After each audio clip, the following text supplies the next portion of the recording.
Here is my Easee One charger. I chose it because it didn't need an earthing rod, and also because I was after an untethered charger. I wanted an untethered charger because it was going to be outside the front of my house, and I didn't want somebody to be able to cut the cable and steal it, because I heard there was a fair bit of that going on at the time.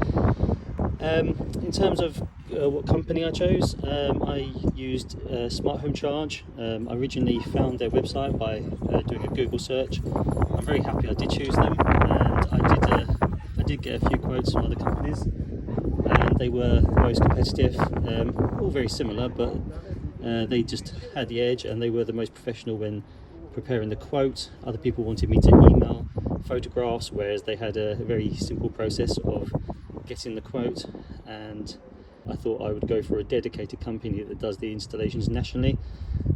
So that was why I chose Smart Home Charge. And I'm really happy with the installation. As you can see here, it's really tidy on the wall. There's no cables or anything showing.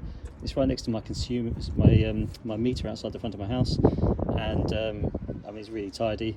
I say customer service was really good when quoting, and the chap who installed it couldn't have been more helpful. He came along and he turned up on time. He was clean, he'd tidy when he did the job.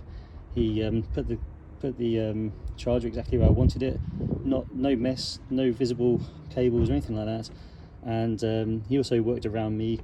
I work from home, and he needed to turn the power off, but he waited to an appropriate time when I actually did the school run to turn it off. I was out of the house for those 5-10 minutes.